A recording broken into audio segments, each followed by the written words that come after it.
Le peuple congolais est humilié, maltraité, massacré depuis plus de 2 décennies au vu et au su de la communauté internationale. Aujourd'hui, grâce aux nouvelles technologies d'information et de la communication, plus personne ne peut dire « je ne savais pas ». Avec ce prix Nobel de la paix, j'appelle le monde à être témoin et je vous exhorte à vous joindre à nous pour mettre fin à cette souffrance qui fait honte à notre humanité commune. Les habitants de mon pays ont désespérément besoin de la paix. Mais comment construire la paix sur des fausses communes? Comment construire la paix sans vérité ni réconciliation? Comment construire la paix sans justice ni réparation? Au moment où je vous parle, un rapport est en train de moisir dans les tiroirs d'un bureau à New York. Il a été rédigé à l'issue d'une enquête professionnelle et rigoureuse sur les crimes de guerre et les violations des droits humains perpétrés au Congo. Cette enquête nomme explicitement des victimes, des lieux, des dates, mais élude les auteurs. Ces rapports du projet Mapping, établi par le Haut Commissariat des Nations Unies aux droits humains, décrit pas moins de 617 crimes de guerre et crimes contre l'humanité, et peut-être même des crimes de génocide. Qu'attend le monde pour qu'il soit pris en compte? Il n'y a pas de paix durable sans justice. Or, la justice ne se négocie pas. Ayons le courage de jeter un regard critique et impartial sur les événements qui sévissent depuis trop longtemps dans la région des Grands Lacs. Ayons le courage de révéler le nom des auteurs des crimes contre l'humanité pour tout simplement éviter qu'ils continuent d'endeuiller cette région martyre. Ayons le courage de reconnaître nos erreurs du passé. Ayons le courage de dire la vérité et effectuer le travail de mémoire. Chers compatriotes congolais, ayons le courage de prendre notre destin en main. Construisons la paix.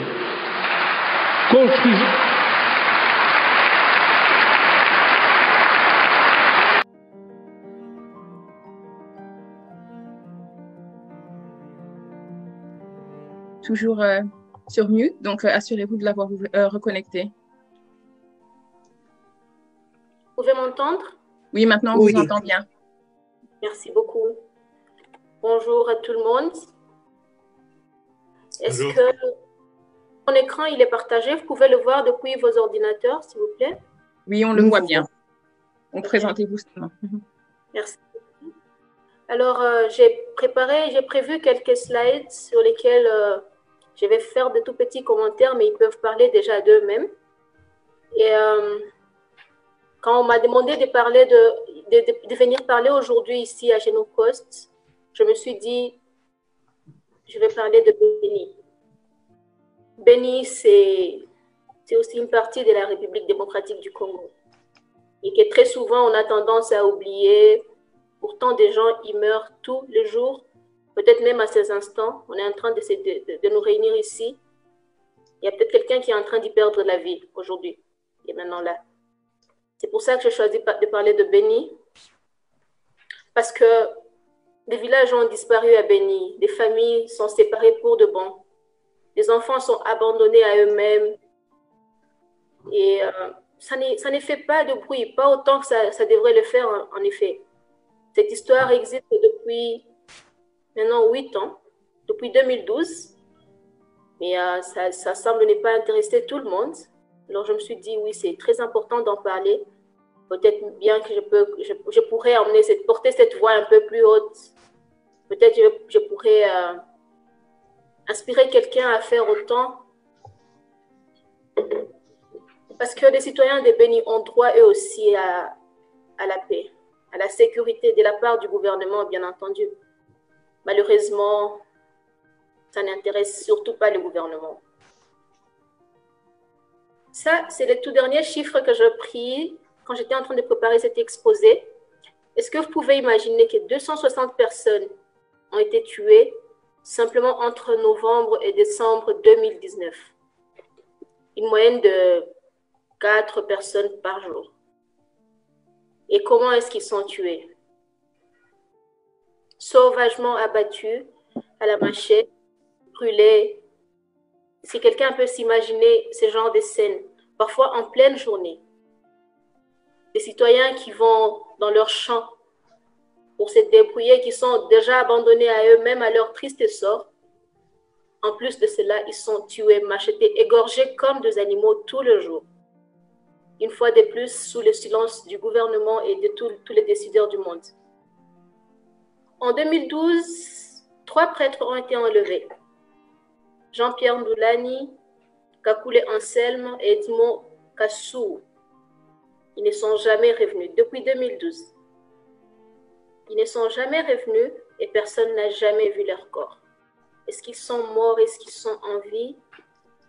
Une fois de plus, ça n'intéresse pas autant.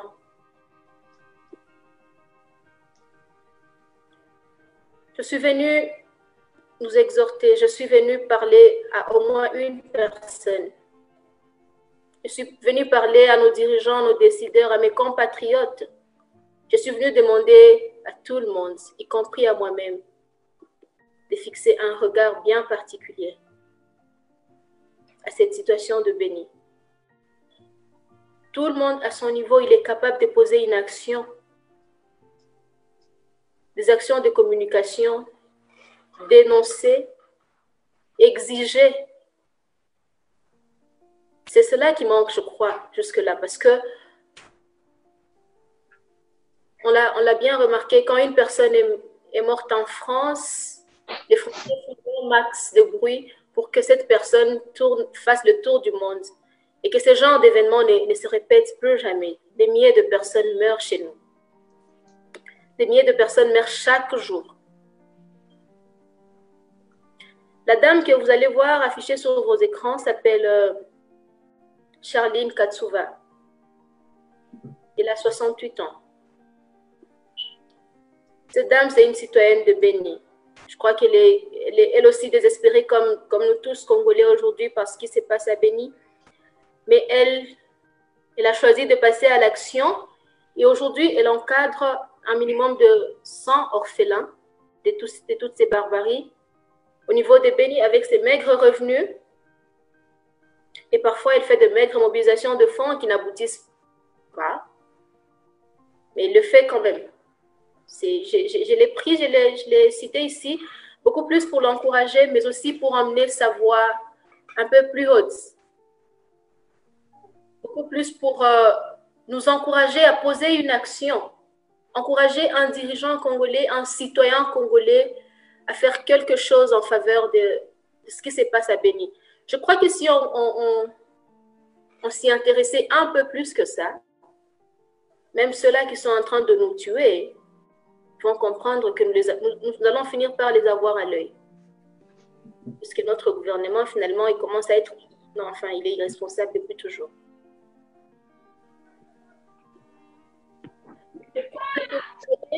Sur vos écrans. Oui. C'est un monsieur et une dame qui avaient 6 enfants, qui ont perdu leur vie il y a 1 mois seulement, au lieu de leur champ. J'ai évité de partager les images atroces et l'image juste à côté, c'était après leur égorgement. Paix à leurs âmes. Ils ont laissé 6 enfants. Ils ont été tués tout simplement parce qu'un matin, ils se sont réveillés, ils sont allés faire leur devoir quotidien, cultiver, pour pouvoir subvenir aux besoins de leur famille. Voilà, aujourd'hui, ils sont morts. Et ces enfants sont, une fois de plus, des orphelins des pays abandonnés à leur triste sort et à leurs âmes. Je ne finirai pas cet exposé sans nous inviter à observer peut-être une seconde de silence en mémoire des deux jeunes militants de Lucha qui ont perdu leur vie sur le champ de bataille, comme on le dit, parce qu'ils étaient en train de revendiquer la paix à Beni. Je cite Obadi Mouindo et Freddy Kambale, le tout récent, il avait 20 ans, seulement 20 ans. Ils ont été tués à bout portant par la police congolaise. Ils ont cru en cet idéal. Ils ont cru que Beni changerait. Ils ont cru que le Congo arriverait à mettre fin à ces génocides en cours. Si chacun de nous posait une action, quel que soit son niveau d'intervention, quelle que soit sa capacité, on peut espérer que nos enfants, nos futurs enfants, n'auront pas à avoir à mener le même combat que nous sommes en train de mener aujourd'hui. J'ai fait ça parce que je voulais nous rappeler que le Congo, il est vaste, mais il existe une partie qui s'appelle Beni et qui est une partie entière de la République démocratique du Congo, qui vit dans des atrocités inimaginables et qui a besoin d'un peu.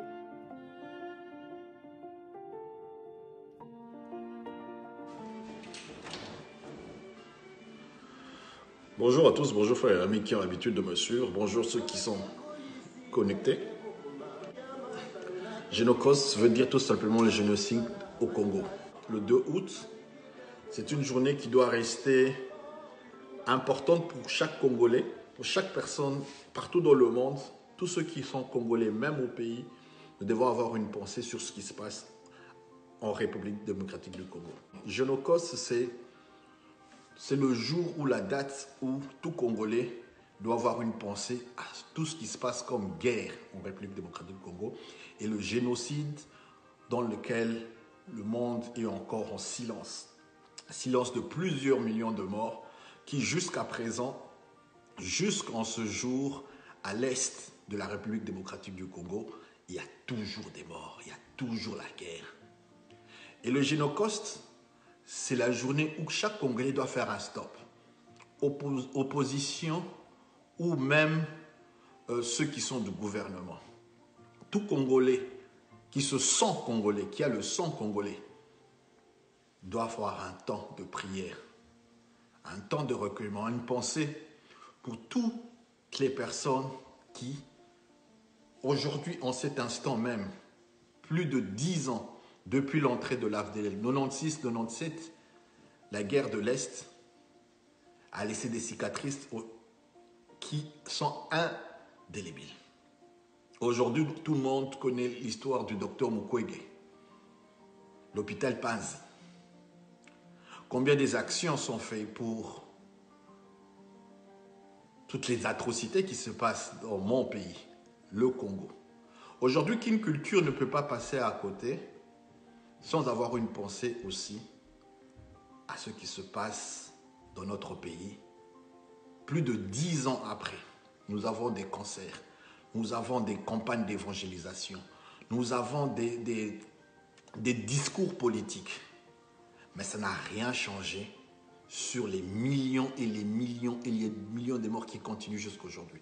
Le Génocoste, le 2 août, c'est une date où nous devons avoir une action politique, une action religieuse, une action sociale, où la société civile, où toute la République, plus de millions d'habitants que nous sommes encore, malgré qu'on essaie de nous exterminer, mais nous devons penser à toutes ces personnes qui, jusqu'à présent, souffrent du mal et qui continuent à souffrir. Génocoste 2020, le Congo souffre du mal de la guerre. Les femmes sont victimes. Elles sont les premières victimes. Elles sont violées. Elles sont enrôlées. Les enfants enrôlés. Et cette guerre, ce génocide, ne veut pas finir. qu'une culture ne peut pas passer à côté parce que ça fait partie de notre culture. Ça ne peut pas être toujours heureux pendant que nos frères continuent à souffrir.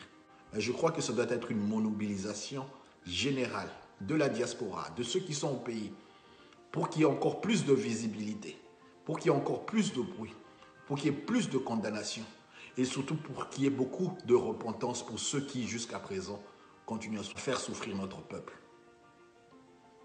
Génocoste 2020, Kin Culture, Éric Yaroné. Que Dieu bénisse la République démocratique du Congo. Que Dieu bénisse le peuple congolais.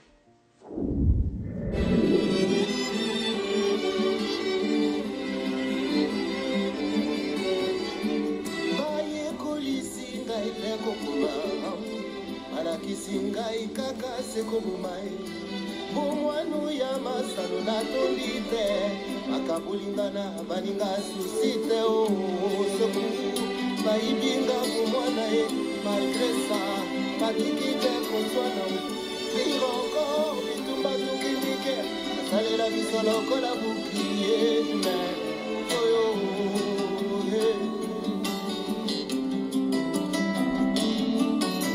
Wabana Kongo tosima na maboko Kongo elonga RDC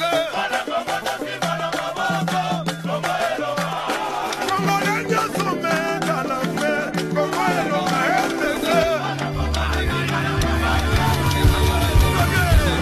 RDC